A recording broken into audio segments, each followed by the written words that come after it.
এখন আমরা যে ম্যাথটা করব সেটা হচ্ছে উদাহরণ 10-3। এখানে বলা আছে যে যদি কোনো কোভেরিয়েন্ট টেনসরের অংশসমূহ আয়তাকার স্থানাঙ্কের এত হয় তবে বেলুনাকার স্থানাঙ্কের এর কোভেরিয়েন্ট অংশসমূহ নির্ণয় করো। আগেরটার মতোই সেম, এখানেও আয়তাকারের স্থানাঙ্ক দেওয়া আছে আর বলছে যে বেলুনাকার স্থানাঙ্কের কোভেরিয়েন্ট অংশসমূহ নির্ণয় করতে হবে। এই ক্ষেত্রেও আমরা এখানে আমি করছি অঙ্কটা, এখান থেকে আমি দেখাচ্ছি। এখানে আমরা বলবো যে তো আমরা জানি যে যদি কোভেরিয়েন্ট টেনসরের কার্তেশীয় স্থানাঙ্ক, আয়তাকার কার্তেশীয় স্থানাঙ্ক এক্স ওয়াই জেড, এটা সবসময় কিন্তু মানে ধরতে হবে যে আয়তাকারটাও ধরতে হবে, বেলুনাকারটাও ধরতে হবে। তো এখানে এবং বেলুনাকার স্থানাঙ্ক রো ফাই জেড হলে এদের মধ্যে সম্পর্ক x equal to rho cos phi, y equal to rho sin phi, আর জেড ইকুয়াল টু এখানে হলো জেড, যেহেতু উভয় পক্ষে হলো জেডের কিন্তু কোনো পরিবর্তন হয়নি, মানে এই আয়তাকার স্থানাঙ্কেও জেড আছে আর এখানে হলো বেলুনাকার স্থানাঙ্কেও জেড আছে। তাহলে এখন আমরা এখানে আবার মানে কোভেরিয়েন্ট টেনসরের অংশসমূহ, মানে এই যে অংশগুলো দেওয়া আছে সেটা আমরা মানে ধরে নিলাম যে এ আই। এখন এআই এখানে আছে তিনটা, একটা দুইটা তিনটা, তাহলে তিনটার জন্য হবে হলো ফার্স্টে A1 A2 A3। তো যেটা দেওয়া আছে সেটা আমরা লিখলাম যে এক্স জেড।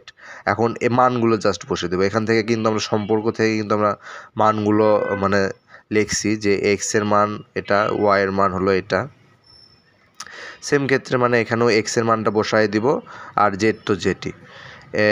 এই টু এর ক্ষেত্রেও তাই, এখান থেকে আমরা দেখে দেখে মানে যেটা দেওয়া আছে সেটা তুলে নিব, তারপরে মানটা বসায় দিব।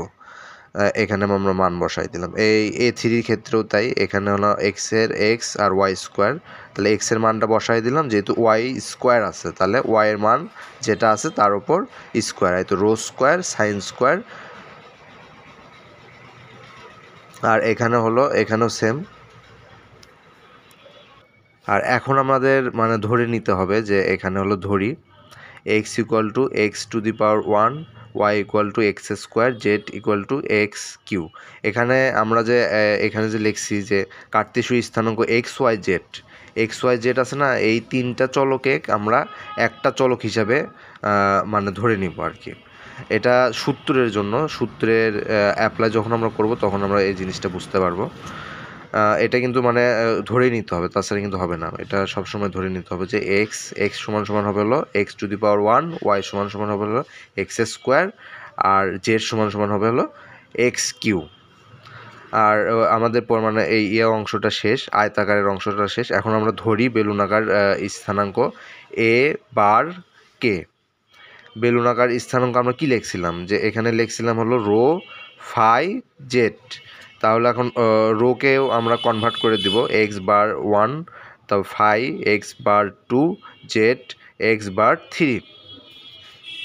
এটা আমরা কিন্তু কনভার্ট করে দিছি যে রো এর মান এটা, তারপরে হলো এক্স বার স্কোয়ারের মান হলো ফাই, আর এক্স বার 3 এটার মান হলো জেড। এখন আমরা নেক্সটে আমরা সূত্রটা লিখছি। এখানে আমরা জানি এ বার কে, মানে এটা জাস্ট সম্পর্ক, এটা হলো বেলুনাকার, তো বেলুনাকার স্থানাঙ্ক আর হলো আয়তাকার কোভেরিয়েন্ট টেনসরের অংশসমূহ, এটার হলো মানে সম্পর্ক, এই দুইটার সূত্র আকারে লেখা হয়েছে যে A bar K equal to del of X to the power I আর del of X bar K. এইখানে যেটা থাকবে সেটা কিন্তু এইখানে ভাগ আকারে চলে যাবে, মানে এটার যে অংশটা, আর এখানে হলো জাস্ট এখানে গুণ আকারে, তারপর যে এ আই, যেখানে কে এর মানটাই আমাদের কিন্তু বের করতে হবে, যে এখানে হলো 1 2 3, মানে 1 এর জন্য একবার বের করব, 2 এর জন্য বের করব, তারপর 3 এর জন্য বের করব। তাহলে এখন আমরা 1 এর জন্য বের করি, তো কে ইকুয়াল টু 1 হলে কিন্তু এখানে আয়ের মান হয় হলো 1 2 3, মানে আয়ের মানটা একটা ধারা মেনটেন করে যে একবার হলো 1 দিয়ে হবে, মানে একবার হলো এই সূত্রে আমরা হলো আয়ের মান 1 বসাবো, তারপর প্লাস দিব, তারপর যেহেতু 1 বসাইছি তখন আমরা আয়ের মানটা 2 বসাবো, তারপর আবার প্লাস দিয়ে আয়ের মানটা 3 বসাবো। আর এখানে কিন্তু সব ক্ষেত্রে কে এর মানটা কিন্তু 1 হবে, কারণ আমরা কে এর ওয়ান ভেরিয়েন্টের জন্য আমরা কিন্তু মানটা বের করতেছি। তাহলে এখানেও এ বার 1 মানে কে এর মান এখানে 1, তাহলে ইকুয়াল টু আয়ের মানও কিন্তু এখানে 1 হবে প্রথমে, যে এক্স বার মানে এক্স বার না এক্স টু দি পাওয়ার 1 আর এ 1, এখানে আয়ের মানটা 1 হয়ে গেছে। আর এখানে হলো কে এর মান কিন্তু 1ই ছিল আগেই, প্লাস এখন হলো এখানে আয়ের মানটা 2 হবে, তাহলে এক্স স্কোয়ার।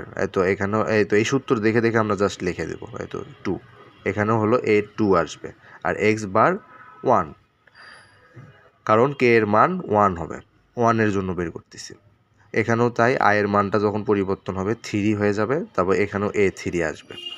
এখন কিছুই না, এখানে জাস্ট আমরা মানগুলো বসাই দিছি। এখানে হলো মান কি A1 এর মানটা আমরা কি বের করছিলাম, এটা রো কস ফাই জেড, তো rho cos phi z A1 এর মানটা বসাই দিছি। আর এখানে হলো এক্স টু দি পাওয়ার 1, তো এখানে কিন্তু আমরা ধরে নিছি এক্স টু দি পাওয়ার 1 সমান সমান এক্স, তাহলে এখানে হলো হবে ডেল এক্স, আর এখানে হলো ডেল এক্স, আর এখানে হলো এক্স বার 1 এর মানটা আমরা কী ধরছিলাম যে রো, তো রো, এখানে হলো রো, তার প্লাস A2 এর মানটা কিন্তু আমরা এখানে একটা মানে প্লাস দিয়ে একটা মান পাইছিলাম, তো rho sin phi plus 2z, এখানে যেহেতু দুইটা পার্ট আছে এই জন্য আমরা এটা ব্র্যাকেট দিছি, কারণ এটার সাথে গুণ আকারে আছে।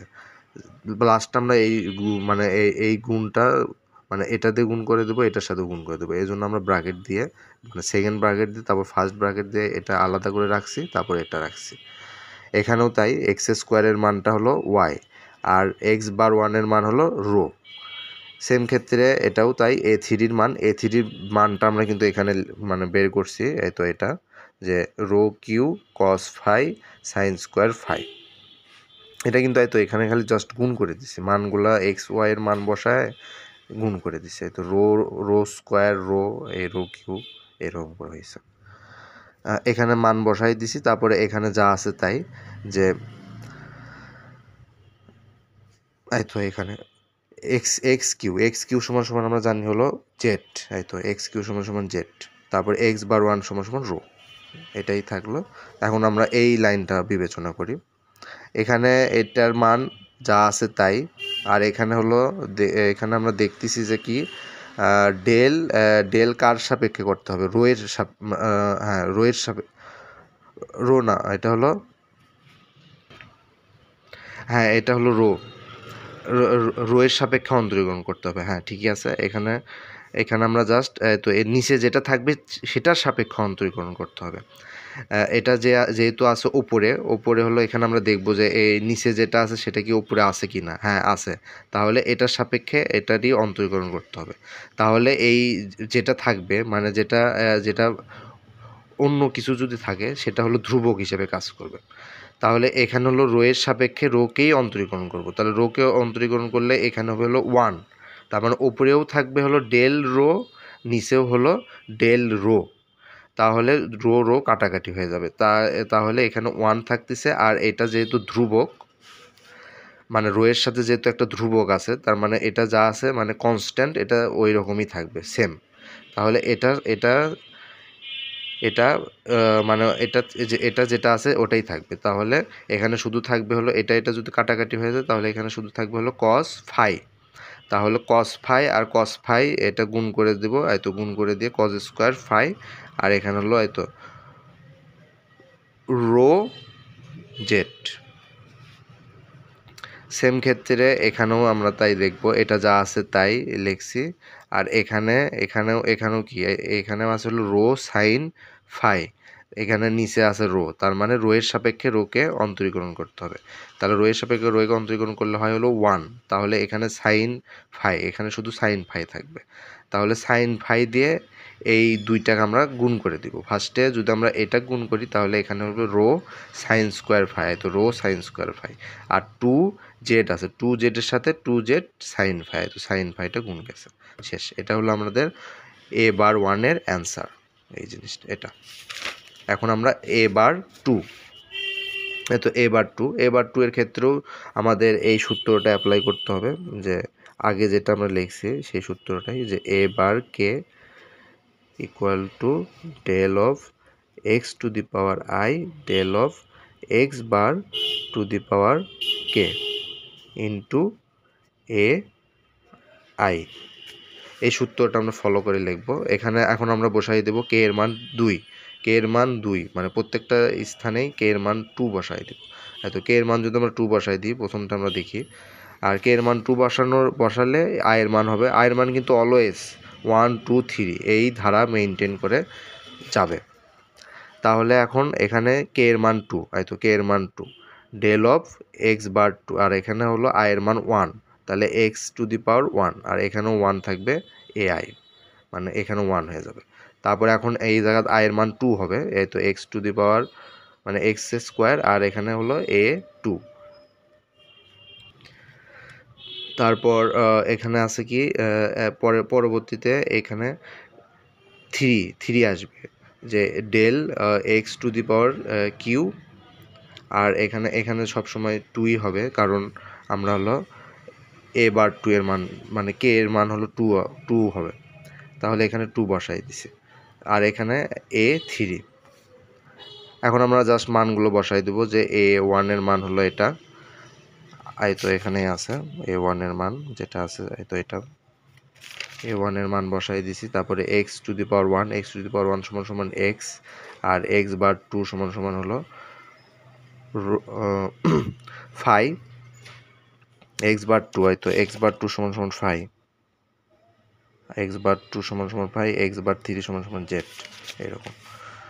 তাহলে এখানে 5, আর এটা এখন পরেরটা, যে এ টু এর মান এটা, আর ডেল ওয়াই এক্স স্কোয়ারের মান হলো ওয়াই, আর ডেল এক্স বার 2 এর মান হলো 5, আর এখানে এ 3-র মান বসাই দিছি, এ 3-র মান এটা, আর এক্স স্কোয়ার মানে এক্স কিউ এর মান হলো জেড, আর এক্স বার স্কোয়ারের মান হলো রো না, এটা হলো 5। এইগুলো কিন্তু মানে কনফিউজ হয়ে যায় আমাদের, এটা হলো 5, এটা হলো রো, আর একটা চিহ্ন আছে, তো এটা হলো ডেল। এখন আমরা যা আছে তাই এই মানটা এখানে বসাই দিব, আর এখানে এক্স এর যে মান, এক্স এর মানটা আমরা কি জানি, যে রো কস 5, আর এটাও তাই, এটা যা আছে তাই বসাই দেবো, আর এখানে জাস্ট ওয়াই এর মানটা বসাই দিচ্ছি, যে রো সাইন 5, আর এটা যেহেতু ফাইয়ের সাপেক্ষে জেডে অন্তরীকরণ, মানে এটাও কিন্তু আলাদা, এটা কনস্ট্যান্ট হয়ে যায় তখন, মানে নিচে যেটা থাকবে উপরে যদি সেটা না থাকে তাহলে ওটা কনস্ট্যান্ট রূপে কাজ করে। তাহলে কনস্ট্যান্টে যদি অন্তরীকরণ করা হয় শুধু কনস্ট্যান্ট, তাহলে ওটার মান হলো 0 হয়ে যায়, তাহলে এটার মান হলো 0, তাহলে 0-র সাথে এটা গুণ করলে পুরাটার ভ্যালু 0, তাহলে এটা আমরা লিখিনি। এখন পরবর্তী লাইনে এটা হলো আমরা অন্তরীকরণ করে দেবো। এখানে কি আছে, 5 এর সাপেক্ষে এখানে কোথায় 5 আছে, তো এই কজের সাথে আছে 5, তাহলে রোটা স্থির থাকবে, কজের সাপেক্ষে যদি অন্তরীকরণ করি, তাহলে কজে অন্তরীকরণ করলে কি হয়, যে মাইনাস সাইন 5, তো মাইনাস সাইন 5, এই মাইনাসটা আগে লিখছি, আর সাইন 5 এটার সাথে গুণ আকারে হয়ে যাবে, তখন এই রোটা তো থাকবেই, তাহলে রো এর সাথে রো গুণ করলে হয় হলো রো স্কোয়ার জেড, তো জেড, আর এখানে কস 5, আর এখানে কজেক করলে মাইনাস সাইন 5, তো মাইনাস সাইন 5। সেম ক্ষেত্রেও তাই, এটা যা আছে তাই, আর এখানে হলো সাইন এক করতে হবে, কারণ এই তো আছে, এর সাপেক্ষে অন্তরীকরণ, এখানে হলো সাইনের সাথে আছে, তাহলে সাইনে অন্তরীকরণ করলে হয় কস 5, আর রোটা রোই থাকবে। এখন আমরা জাস্ট এটা যা আছে তাই লিখবো, আর এটার সাথে এটা একবার গুণ, এটা তারপরে আরেকবার গুণ, তাহলে গুণ করে দিলাম, এই তো রো স্কোয়ার সাইন 5 কস 5, এই তো কস 5 সাইন 5, আর প্লাস 2z রো কস 5, এটা হলো 8/2 এর অ্যান্সার, এই তো এটা। আর এখন হলো A/3টা অনেক সহজ, এটা আমরা এভাবেই লিখবো, হয়তো এই সূত্রটা দেখেই লিখবো। এখানে হলো কে এর মান, তো এখানে কে এর মান হবে 3, আর আই এর মান অলওয়েজ 1 2 3, এইভাবে হবে।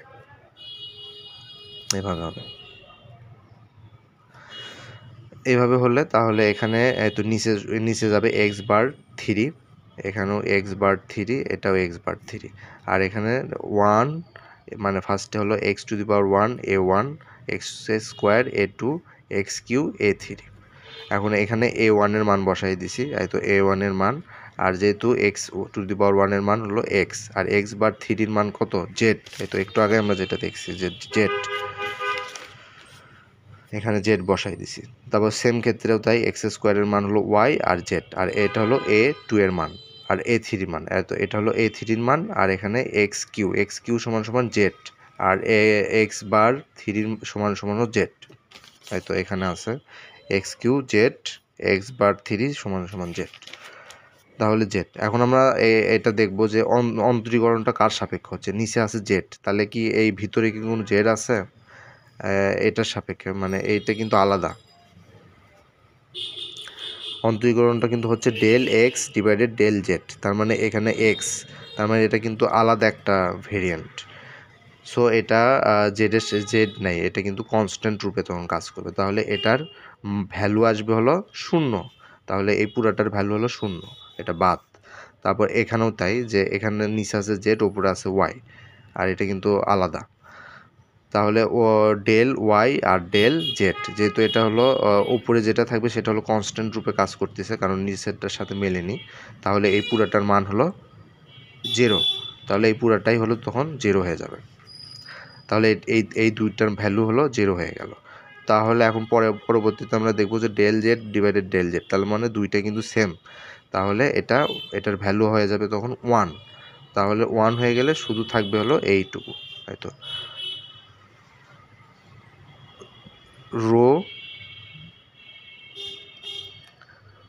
Rho cube cos phi sine square phi, এটাই হলো এ বার 3-র অ্যান্সার। তো আমরা তাহলে তিনটার অ্যান্সারই বের করে ফেললাম। সবাইকে ধন্যবাদ।